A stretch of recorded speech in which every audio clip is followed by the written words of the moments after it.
You will not believe what happened to me last week. I got a phone call from my bank, and let me tell you, it wasn't one of those friendly "how's your day" calls. No, this was the kind of call that makes you spill your coffee, jump out of your chair, and question your life choices all at once. Apparently, a loan I never signed for had bounced. A loan I never even knew existed. And the kicker? The person responsible was none other than my local HOA President Karen. Yes, the infamous HOA Karen, whose entire personality seems to revolve around saying, "You can't do that," in as many passive-aggressive ways as possible. But this time, she had taken things to a whole new criminal level. So, picture this. I'm sitting on my couch, still half asleep, and the bank rep's voice is buzzing through the speakerphone like a swarm of angry bees. "Mr. Thompson, it appears a $15,000 community loan was taken out in your name, and your payment just bounced." I stared at my phone like it had grown a mouth and was about to insult me personally. I think there's been a mistake," I said, hoping for a miracle. The rep sounded like she had heard every excuse in the book. "Sir, I assure you there's no mistake. The signature matches your account records exactly. Would you like us to put a freeze on your credit while we investigate?" "Freeze my credit? Are you kidding me? My credit is more delicate than a souffle on a trampoline." I could already feel my stress levels climbing. But what really got me wasn't the loan. It was knowing Karen. Because anyone who has dealt with an HOA Karen knows they're not just petty, they're crafty, manipulative, and in this case, apparently forgers of signatures. So I decided to do some digging. I went down to the HOA office, which was basically a glorified storage closet with a fax machine that still had that mysterious green out-of-order light blinking like a neon warning sign. Karen was there wearing sunglasses indoors, which is either a fashion statement or a sign of criminal guilt. I couldn't decide. I calmly approached her, hoping my voice wouldn't betray the storm of rage brewing inside me. "Hey, Karen, about that loan the bank says I took out?" I let the words hang in the air, like a suspenseful cloud of doom. Karen gave me that patented Karen smirk, the one that says, "I have all the power, and you have none," and replied, "Oh, that? Probably a clerical error. You know how these things happen." "A clerical error? Sure, Karen, and I'm sure the Mona Lisa painted herself." I left the HOA office trying not to scream into the nearest potted plant. That's when the comedic part of this horror story hit me.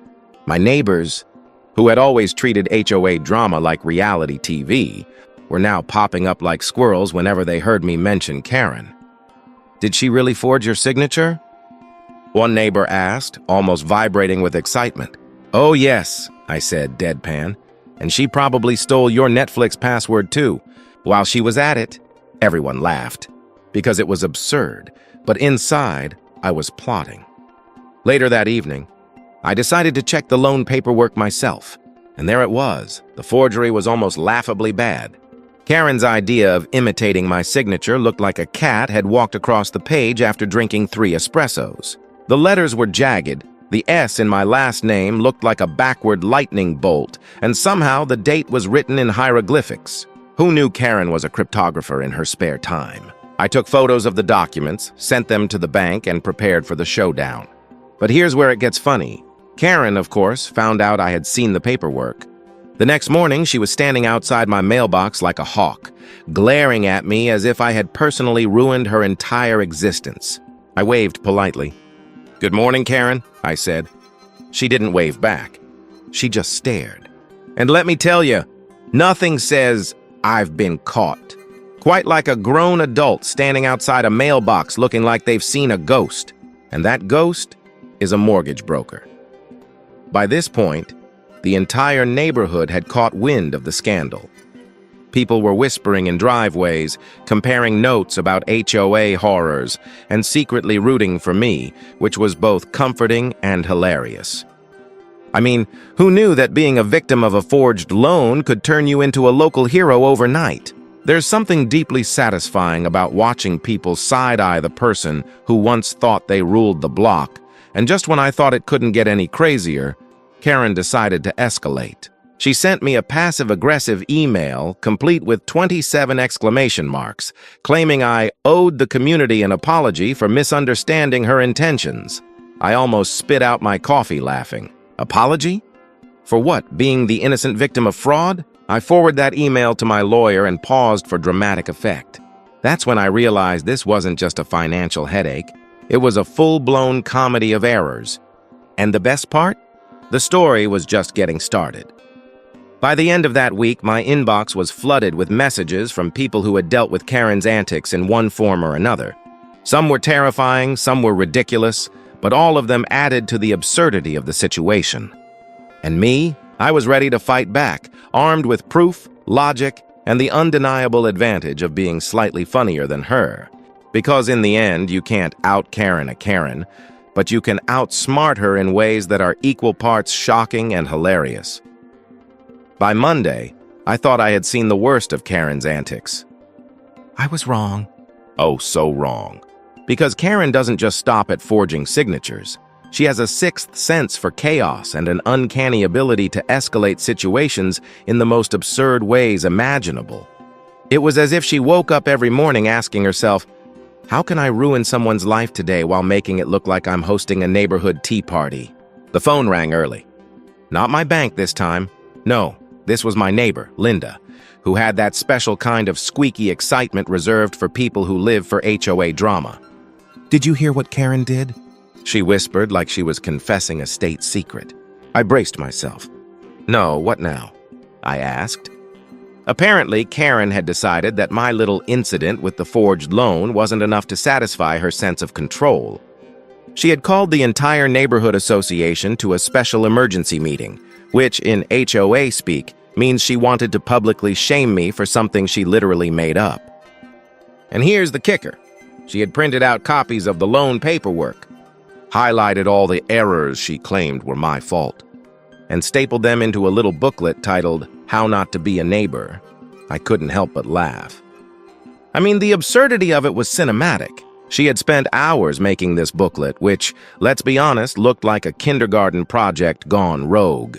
Each page was meticulously annotated with red pen, underlines, arrows, and I swear, a doodle of me holding a bag of money like a cartoon villain.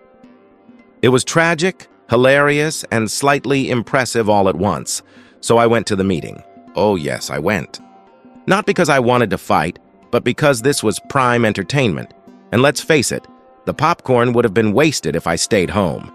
I walked in, armed with a copy of the actual documents, my phone set to record, and a face that said, I'm calm, but you are about to regret this. Karen, of course, was ready. She stood at the podium, arms crossed like a general preparing for battle. Neighbors, she began. We have a serious situation. Mr. Thompson has, well, committed an egregious error, and it's affecting all of us. She gestured dramatically to the booklet. Everyone stared, eyes wide, as if they were watching the finale of a reality TV show. I calmly raised my hand. Excuse me, I said, holding up my paperwork. Actually, Karen forged my signature on this loan. I never signed it. I have proof. A collective gasp went through the room. The kind of gasp reserved for plot twists in murder mysteries or season finales of soap operas. Karen's face, previously composed like a marble statue, went through a range of emotions faster than I could blink.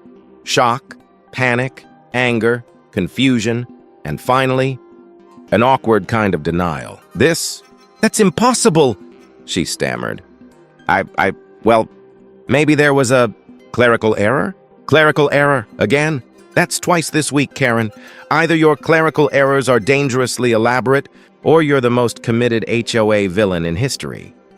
Then came the comedy gold, one of the older neighbors. Mr. Henderson, who had never spoken a word in any HOA meeting in his life, suddenly stood up. Karen, he said slowly, with the weight of decades of suppressed annoyance, did you really think everyone here wouldn't notice you forging a signature? And on top of that, calling it a community emergency? Karen sputtered. The sound was like a cross between a blender and a broken car horn. I could barely keep a straight face.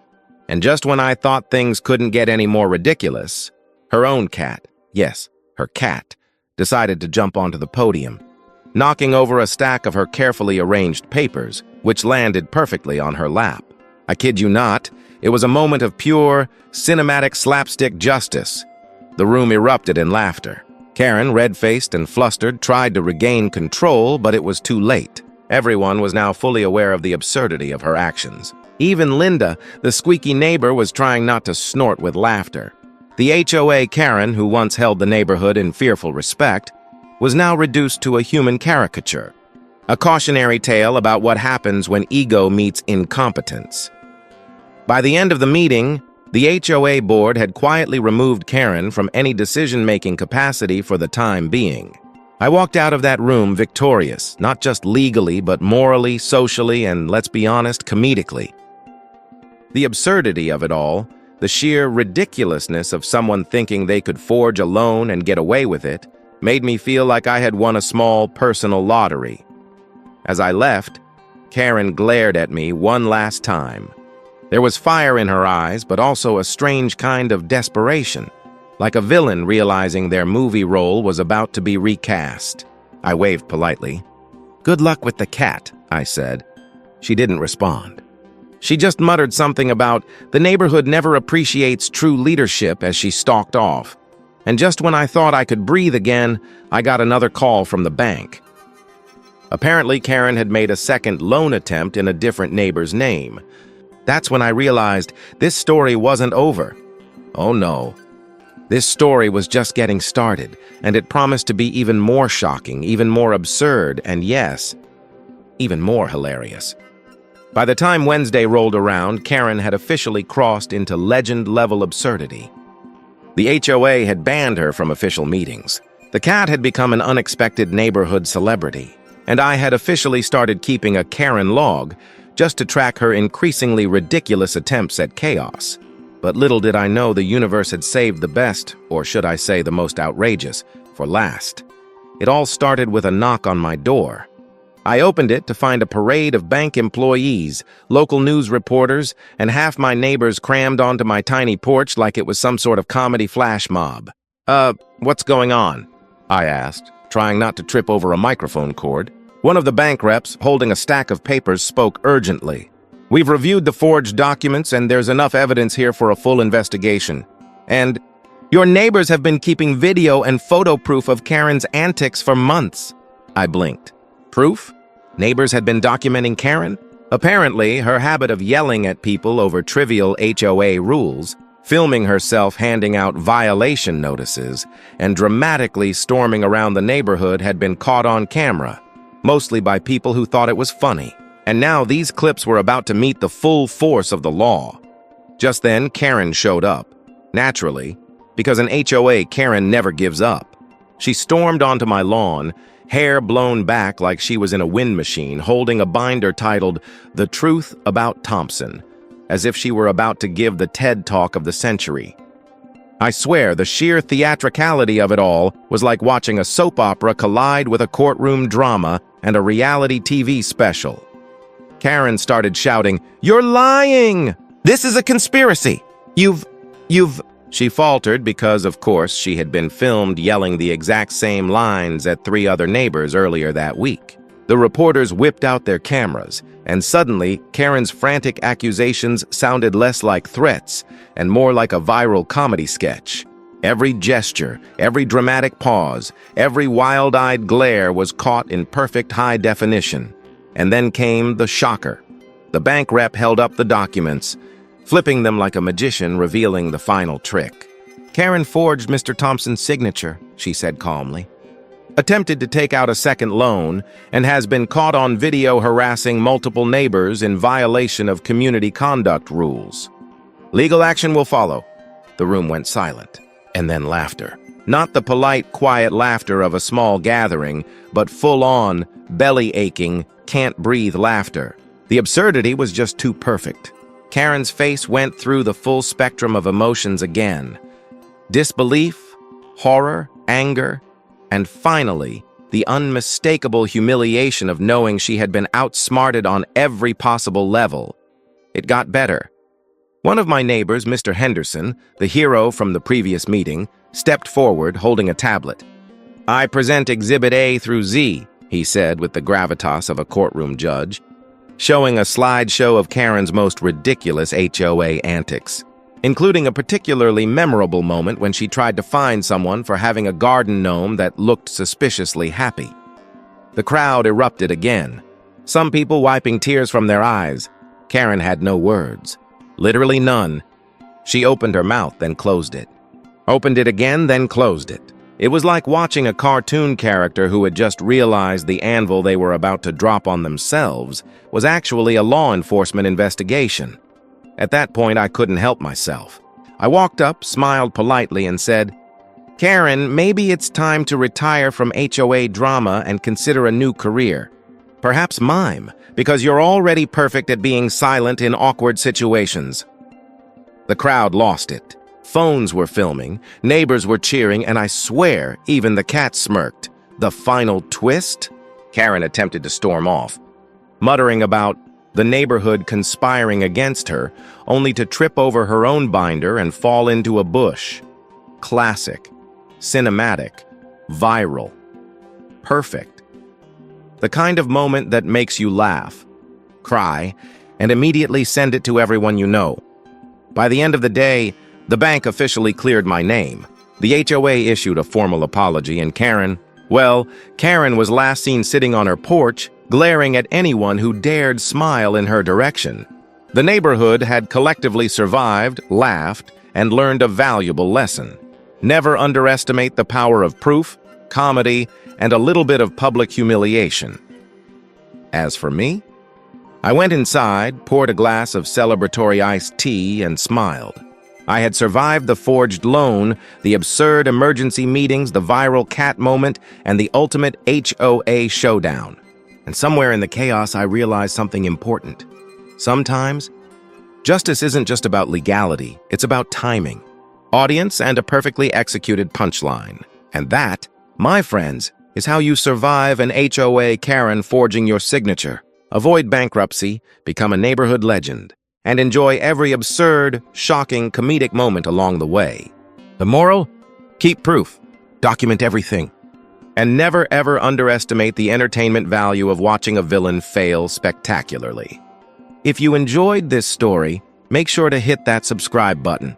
Every single subscription motivates me to bring you even more exciting and dramatic HOA stories. And don't forget to tap the bell icon so you never miss a new upload. I'll see you in the next story, where justice gets even more satisfying.